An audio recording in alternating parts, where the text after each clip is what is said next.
सबको जय मसीह की। तो अभी हम लोग आज पिकनिक में आए हैं। ओके, तो प्रभु का धन्यवाद कि आज हमारे चर्च को जो है 1 साल हो चुका है और परमेश्वर ने हमें मौका दिया है कि हम लोग पिकनिक में जाएं। ओके, तो अभी हम लोग जो है सबसे पहले हम यहाँ पर जानवरों को बाद में देखेंगे, उनकी जीवन कैसा है ना। पर हमारे जीवन की शुरुआत कैसे होनी चाहिए? सुबह सुबह में परमेश्वर के वचन के द्वारा। हालेलुया। खुश तो है ना सब लोग? मुझे लगता है खुश कोई नहीं, बहुत खुश ज़्यादा है ना। तो ओके, तो अभी हम लोग वचन में जाएंगे। प्रभु का वचन कहता है, भजन संहिता 59 वचन 16 में लिखा है। भजन संहिता 59 वर्ष 16 में लिखा है, परंतु मैं तेरी सामर्थ्य से यश गाऊंगा, भोर को तेरी करुणा का जय जयकार करूंगा, क्योंकि तू मेरा ऊंचा गढ़ है और संकट के समय मेरा शरण स्थान ठहरा है। तो क्या कहता है? परंतु मैं तेरी सामर्थ्य का यश गाऊंगा। यिर्मयाह की किताब अध्याय 9 वचन 22, 23, 24 में लिखा है कि धनी क्या है, अपने धन पर घमंड न करे, बलवान जो है अपने बल पर घमंड न करे, है ना। और ज्ञानी जो है अपने ज्ञान पर घमंड ना करे, क्योंकि ये सारी चीज़ें जो है वो संसार की है और संसार में रह जाए। पर अगला वचन कहता है, अगर घमंड करना तो इस बात का करो कि परमेश्वर हमें जानता है और हम परमेश्वर को जानते हैं। आज जब ट्रेन में आ रहे थे तो मैं अजय से बातें कर रहा था कि सब लोग, कोई सो रहा है, कोई कैसे लेटा हुआ है, कोई ऐसे बैठा है, सब लोग साइलेंट है, पर हम लोग कितनी मस्ती कर रहे थे। क्योंकि लोगों का जो है वो संसार में भटके हुए लोग हैं। एक समय हम लोग भी ऐसे ही थे, संसार में भटके हुए थे, पर हमारा भरोसा किस पर है? वो परमेश्वर पर है। वो कहता है, आज जब सुबह में उठे तो बारिश भी कितनी हो रही थी, मुझे लगा कि शायद हम लोग नहीं जा पाएंगे, तो मैं चिंता में था। पर हमें पता है, मेरे मन में एक ही आ रहा था, मैंने ये भी प्रार्थना नहीं किया कि प्रभु बारिश को खत्म कर दे। मेरे मन में एक था कि बारिश परमेश्वर कर रहा है ना, तो परमेश्वर खुद ही बारिश जो है वो बंद कर देगा, क्योंकि उसको पता है सही समय जाने का कहाँ है। ध्यान इस तरफ रखो, बहुत से आएंगी चीज़ें। ओके, तो यहाँ पर लिखा है, परंतु मैं तेरी सामर्थ्य का यश गाऊंगा। तो हम लोग फोकस किस पर करते हैं? परमेश्वर के ऊपर। और लिखा है यहाँ पर, और भोर को तेरी करुणा का जय जयकार करूँगा। तो हमारे अच्छे दिन की जो शुरुआत है, भोर मतलब सुबह में, तो सुबह में बारिश हो रही थी, मुझे नहीं लग रहा था कि हम लोग आ पाएंगे, पर प्रभु का धन्यवाद हो कि परमेश्वर ने बारिश को हटाया और हम सबको यहाँ पर लेकर आया। ओके, तो हमें परमेश्वर का धन्यवाद करना है कि उसने हमें जीवित रखा है। और हमें चिंता हो रही थी, मैं पहले बोला था कि यहाँ पर गर्मी बहुत ज़्यादा होती है, पर प्रभु का धन्यवाद हो कितना मौसम ठंडा है ना, कितना ठंडा मौसम है यहाँ पर। तो परमेश्वर, अगर हम भरोसा रखते हैं, ओके, और अपने दिन की शुरुआत परमेश्वर के साथ करते हैं, तो पूरा दिन परमेश्वर हमें संभालता है। भजन संहिता 4 में भी लिखा है कि मैं शांति से लेट जाऊंगा और परमेश्वर मुझे संभालेगा। परमेश्वर का वचन ये भी कहता है कि निरंतर प्रार्थना में लगे रहो। तो हर समय, हर पल, हर घड़ी, हर काम में, हर एक्टिविटी में, अपने जीवन के हर एक क्षेत्र में क्या करना है? हमें परमेश्वर की सामर्थ्य पर हमें भरोसा रखना है। ओके, तो मैं कल क्लास में भी पढ़ा रहा था, है ना, कि परमेश्वर कैसे अपने आप को प्रकट करता है। तो 3 चीज़ें हैं।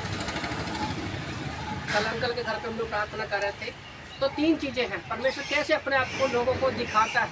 पहला था सृष्टि के द्वारा, ये पेड़ पौधे, जंगल, सारी चीज़ें बनाई अपने सामर्थ्य से, तो जिससे पता चलता है कि हाँ, इसको कोई तो बनाने वाला है। दूसरा था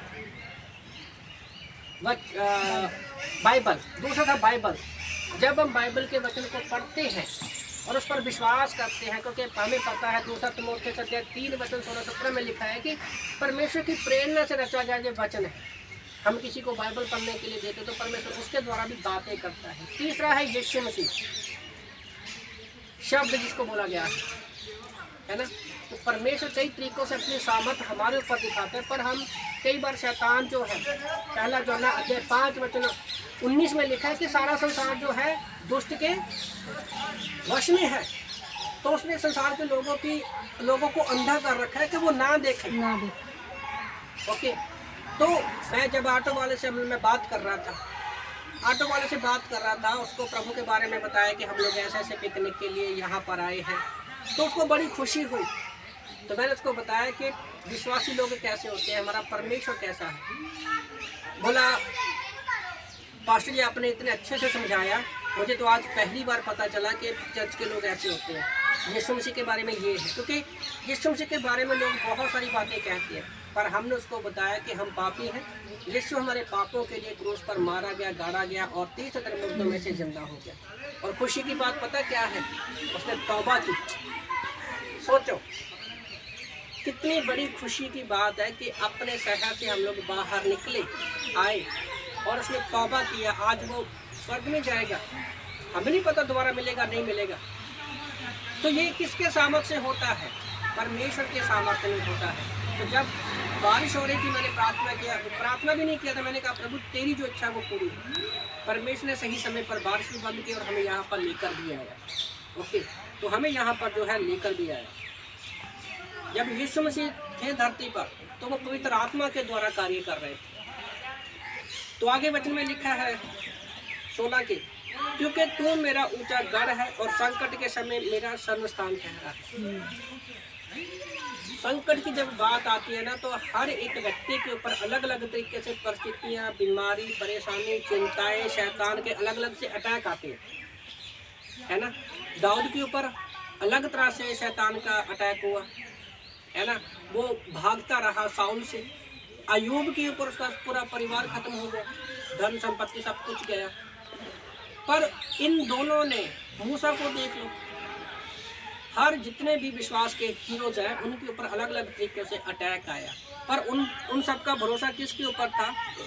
परमेश्वर था। वो उसको अपना ऊंचा जो शरण स्थान मानते थे, उसको अपनी ढाल समझते थे। अभी हम लोग थोड़ी देर के बाद किले में जाएंगे, तो अगर आप किलों की दीवारों को देखोगे ना, 30-30, 40-40, 50 फुट ऊंची है, तो एक किले की तरह वो सुरक्षित बना हुआ है। ओके, तो परमेश्वर हमारी सुरक्षा ऐसे ही करता है जब हम सुबह में उठते हैं और अपने आप को परमेश्वर के हाथों में देते हैं, तो परमेश्वर हमारी रक्षा करता है। और लास्ट में लिखा है संकट के समय मेरा शरण स्थान ठहरा है। तो संकट के हर एक समय में परमेश्वर जो है हमें संभालता है। और वचन 17 में लिखा है, भजन संहिता 59:17 में लिखा है, हे मेरे बल मैं तेरा भजन गाऊंगा, क्योंकि हे परमेश्वर तू मेरा ऊंचा गढ़ है, तू मेरा करुणामयी परमेश्वर है। पंजाबी की ट्रांसलेशन में मैं पढ़ रहा था जब बारिश हो रही थी चिंता में, तो वहाँ पर परमेश्वर का वचन कहता है कि सुबह सवेरे मैं तेरा भजन गाऊंगा और आनंदित होऊंगा। क्योंकि उस टाइम में वचन पढ़ा जब मैं बारिश की वजह से सोच रहा था कि पता नहीं हम लोग जा पाएंगे भी या नहीं जा पाएंगे। तो सुबह सवेरे इट इज़ वेरी इम्पोर्टेंट। वो एक शांत समय होता है परमेश्वर के साथ अच्छा समय बिताने का। ओके, तो परमेश्वर का वचन कहता है फिलिप्पियों की किताब अध्याय 4 में सदा आनंदित रहो। फिर कहता हूँ सदा आनंदित रहो। ओके, आनंदित होना सिर्फ मुंह से हंसना ही नहीं होता, खाना पीने सेलिब्रेशन नहीं होता। आज हम पिकनिक में यहाँ पर आए हैं और परमेश्वर के चर्च को यहाँ पर 1 साल हो गया है, हम उसके खुशी मना रहे हैं, तो ये भी एक आनंद की बात है। ओके, और जो पिकनिक की खुशी का आनंद जो मैं आप सब लोगों के चेहरे पर देख रहा हूँ, है ना, तो सब लोग चेहरे हंसते हुए चेहरे में चाहता हूँ कि वीडियो में सबको दिखाएं। ओके, तो बच्चों से प्रभु आपको आशीष करें। आमीन।